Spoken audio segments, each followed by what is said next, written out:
You're listening to Force Fed Digital. BX you heard.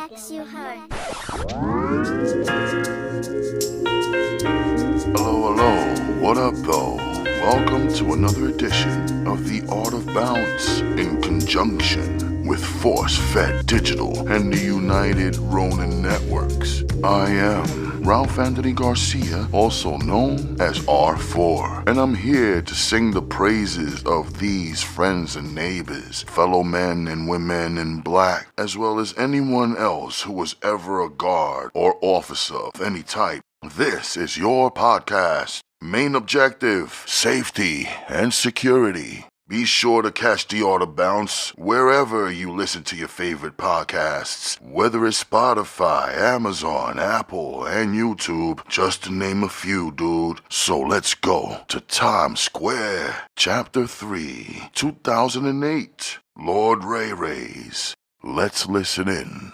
Yeah, y'all, I stumbled upon this set list, as they used to call it, you know what I'm saying? And I'm looking at this old school joint right here. Hip-hop legends, that's right. A whole bunch of them. I ain't gonna say their names, but it was 1, 2, 3, 4, 5, 6, 7, 8, 9, 10 acts that I had the pleasure of being backstage for at Lord Rey Rey's on Times Square. You know what I'm talking about. I'm not gonna say the actual name of the place to protect the innocent.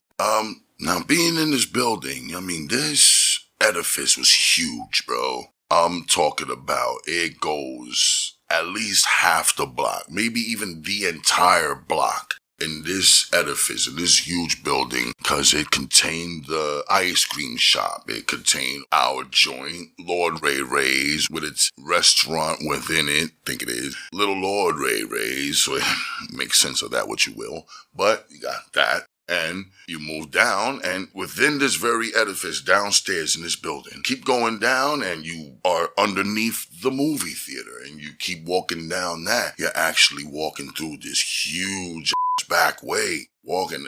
All these walls are white, very bright, and you see nothing but exit doors, you know what I'm saying? Just a simple push, and you end up on, I think it's... So that was one of the ways we had acts come in through, so they won't have to come in through the front way. What was crazy about this night, I see all of these old school acts, and I'm telling you, man, these are some of my heroes. The best labels out there. Major labels, maybe even some independent ones that they themselves may have created, distributing with them or whatever. But here they are. I'm talking about 10 different acts. Anyway, you could just imagine who was there. I'm talking about acts from the late 80s, the early 90s. Working Lord Rey Rey's, this was 2008. Best believe a couple of these guys already got gold and platinum plaques on their wall, I'm telling you. And I had the pleasure of being backstage with these ladies and gentlemen. But it's crazy, you see so many of them, and you don't see, one or two might be wearing their truck jewelry, wow, they bring the whole jewelry store with them on stage. I've seen this. The most famous DJs in and out of that building, and they all treated me with mad love, man. One of them saw me stressing in there, getting off the phone with a girlfriend or whatever back then, and I might have said it out loud, I didn't think anybody would hear me. Talking about, I need a f***ing cigarette! And sure enough, one member of one of my favorite groups on the Select Records label, but I think they switched over to Relativity. Yeah, I think I'm safe enough to say that. He gave me a whole Newport 100 and shit, and that was cool of him, man. Gave him a whole pound, showed him a lot of love. That was some cool ass shit, man. I know my job is to keep people away from the back, and that's on a regular night, I do that, but this is a special night. Usually, when the show is on, nobody should be back there, including entourage and the artists themselves. We got special rooms for them. One, a dressing room right here where they have access to a shower and the whole shebang in one room, and another room right around the corner from that room. You gotta walk through the backstage to get to it, but once you turn there, you're met with a vending machine and a nice couch or whatever have you, where the entourage could sit down and chill the out. But being that this is a 10-act show, with all of these people, at least they were considerate enough not to bring 100 motherfuckers with them. How it could have been. These cats actually had a lot of class. So I'm very happy to say that. You know what I'm saying? They were very well behaved. I don't recall anyone on the walkie-talkie hitting me for a fight or nothing. Nothing. I'm telling you, the night was actually cool. No fights, nothing going on but a whole lot of loud noise. People was making a lot of noise. That's about it. Nobody was fighting. There was a lot of drunk motherfuckers, but of course, every time I work, I'm going to see a drunk person acting a damn fool. But if he's having enough of a good time, then, I'm not going to mind him too tough. And here I was backstage, and I was amongst all of my guys. I used to say it to my fellow brethren in black, man, I can actually die and be happy. You can just imagine. Look, listen, y'all. I'm talking about Select Records, Loud Records, Relativity. Relativity, I think, became Loud or, somewhere down the line. Ruckus Records, Fat Beats, Def Jam, Motown even. There was a couple of Motown acts. Jive Records was in the house. Who else were there? Profile Records. Those doing that New Jack Swing. Yeah, there was 10 different acts. First Priority. Yeah, man, they were there. The Cold Chillins, the Fresh Records. You can imagine who I'm talking about. Those that know, I know DJs know. The DJs definitely know what I'm talking about. They were there. And, man, bruh, these dudes were hitting me off with weed. They were tipping me. It was crazy. These rappers, my heroes, were tipping me. $10 here, $5 there, couple of cigarettes here, $20 here. What? Okay. And not only were they blessing me with weed, they were smoking weed, puffing it all out. I mean, a couple of Jamaican acts that were there, that was pumping the crowd up with that reggae. I might have mentioned reggae before. Reggae is its own beast, let me tell you.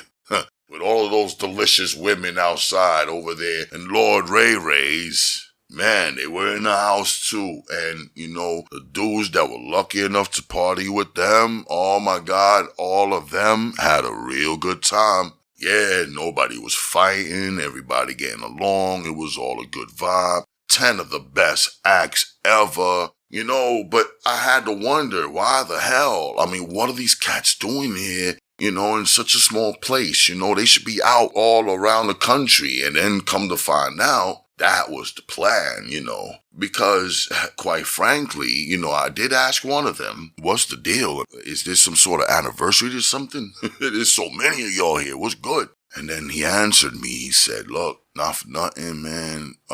This is the actual way we getting money, man. I mean, we going around the world. This is the premiere of this tour we're about to do, man. We're going to hit all the towns. We're going all over the globe with this, man. We got to go on tour, man. You think we getting paid off of the gold and platinum records on the wall? It's crazy. We only see a little bit of money, man. All them labels you just said out loud, them the ones with all the dough, not us. I'm like, God, man. Even back when I even wanted to be a rapper, and upon hearing this, I actually didn't even want to do it anymore. I'm telling you, I didn't. I mean, boy, if I was to open my mouth about a situation I had, man, it'll just be just another story about this. Sort about that rule, 4,080. Yeah, is it 4,080? Record company people are shady. Yeah, I'm going to have to listen to that advice. And I was actually making demos back then, which you could probably find on at RGMC2407 for all the little demos that I shelved up. And yes, I'm proud of those because we spent a lot of money trying to make it.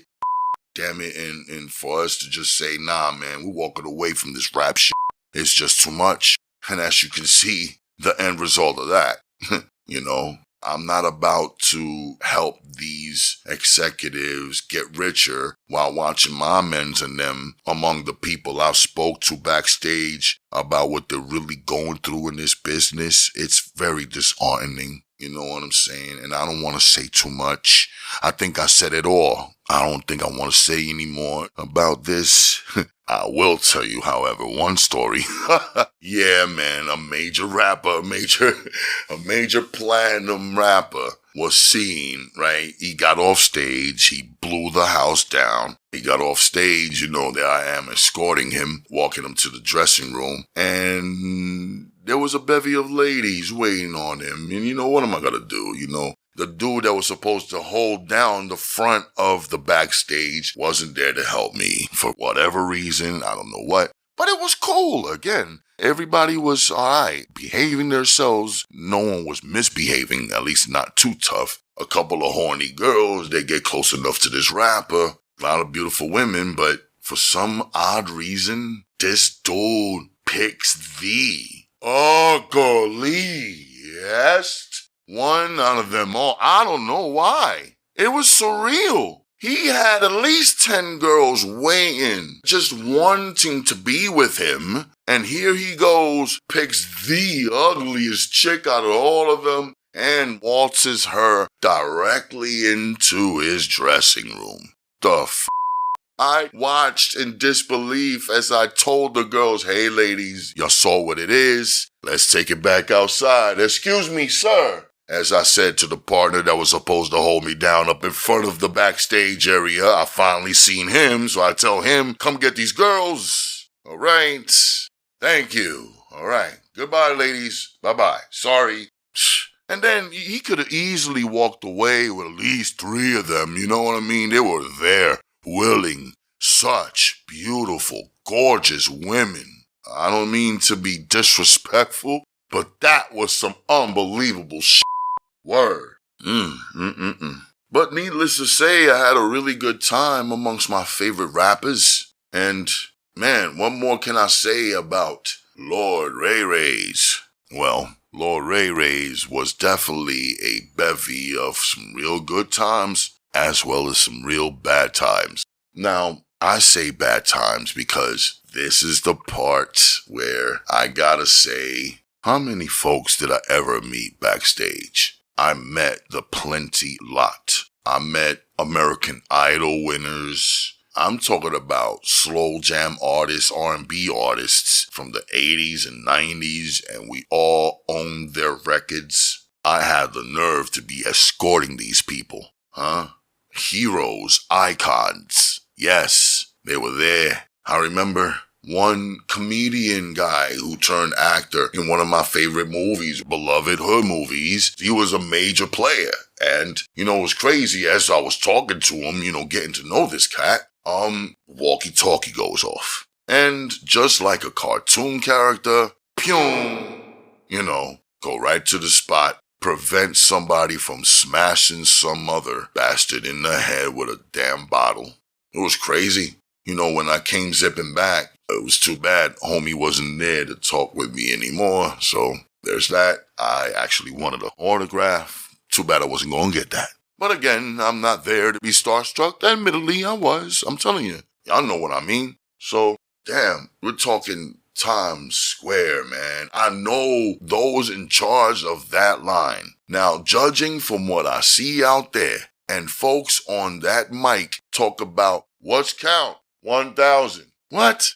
Sheesh, that's 1,000 people up in there. I look out there and I see it, man. It looks just like 1,000 people. Standing room only. Everybody crowding up that dance floor and the stage right there on the wall of the stage, or on the curtain behind the DJ, if you will, would be the logo of the place. Enshrined there, you see it. Lord Rey Rey's emblazoned, and it's looking cool. It's all illuminated. You got the DJ on the ones and twos, making a spectacular event off those turntables, spinning cuts, samples, and God was definitely going old school. This DJ, He actually went old school, picking them records right out of the crates. No Serato, no push buttons. DJing.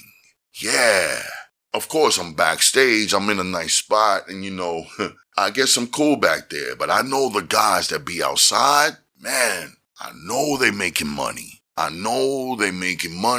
If you listen to the very first episode of this podcast, then you know that these dudes, I made minuscule amounts compared to these guys. We're talking about the dose.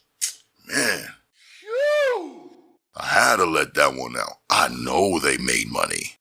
Damn it. Shoot. But anyways, at the end of the night, sure they want to take 1,000 years counting up all the money they made, but when it's all said and done at about 5 a.m., that's when we all finally get our little $100. They were paying us $100, $20 an hour back then in 2008. I guess we were supposed to be happy with that. Back then, I didn't actually have a license. I actually had a fire guard, to which I was registered at this place, Lord Rey Rey's. On the deuce, in this huge building. Gotta say, when me and my fellow men and women in black got our $100 and everybody splitting up, everybody going their own way home, those going uptown, those going Brooklyn, everybody's just separating, going their own way. And there I was, when I see my folks taking all the adjacent train stations, I decided to just walk all by myself here in this mega place, all to myself. I mean, we're talking 5 in the morning, or maybe even a few minutes before, like 4:45, when it's still nice and dark outside and Times Square. Man, you're left with your thoughts nice and quiet, except the obvious traffic, and on my way to the 4 train, walking 42nd Street with all the buildings, all the lights, all the streets, all the signs, all the billboards, Bryant Park, the entirety of it,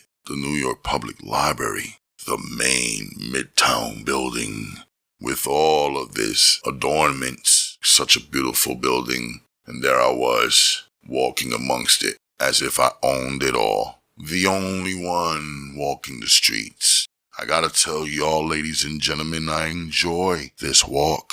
Yeah, 2008, I was living with my mama. Why? Because I needed a place to stay. In order for them to let me out of jail. Didn't want to stay stuck on the island. So, my dear departed mom, who I miss very much, yes, I stayed in the spare room in the back. And of course, I paid my share to stay there, which was gracious of my mother to let me do, while I tried to rebuild my life here at Lord Rey Rey's. I worked there for about a year, and I'm pretty sure I'll have a few more stories about this fine place. Yeah, it's fine until it's not anymore, There are those stories I would like to share with y'all then. So, being that I live on my mother's block in my mother's house, going back to my mother's neighborhood, walk the streets of 42nd and walking by these tall buildings that I had all to myself, and walking by that McDonald's. It's 5 in the morning, so it's open. I go grab me some breakfast. I'm foolish not to because I heard my stomach growling. And after copping that, head back over towards Vanderbilt into the entrance of Grand Central Station, where I'm met with the elevator that takes me downstairs to the 4 train. Yes, I take that 4 train or the 5 train, whichever comes first. 5 in the morning, I'm pretty sure one of them should come. That 4 train comes, and I'll take that towards Woodlawn. I get off on Moshulu Parkway, and I just hop, skip, and jump down Gun Hill all the way to my mother's building, my mother's house. And yes, notice I mention my mommy a lot. I miss her to death. What do you want me to say? I'm Barbara's son. Peace to my brothers who are Barbara's sons also. And I'm going to share a couple stories with my brother, who I hope you tune in for pretty soon. And we got a couple of stories to tell y'all about our adventures while dressed in black, and other adventures I'm going to be sharing with you here on The Art of Bounce. I am very thankful, ladies and gentlemen, that you should join me, taking the time in your very busy schedules to listen to the ramblings and the tales, the adventures of me and my fellow bouncers. Now, I'm very glad to announce that I will not be the only voice you hear in these adventures. You will be hearing from my former partners and folks who are continuing to do this thankless job and their stories. And I'm hoping y'all would continue to tell a friend to tune in. And folks, you can catch me on IG, you can catch me on X, you can catch me on Threads, you can also catch me on YouTube at RGMC2407. Also on YouTube, you can catch The Art of Bounce channel. You can also catch me on Apple Podcasts, Spotify, and Amazon. Just look for my friends at Force Fed Digital. And of course, exclusively on YouTube, you can find it on the United Ronin Networks. Thank you, kind folks, for tuning in to The Art of Bounce. Be safe.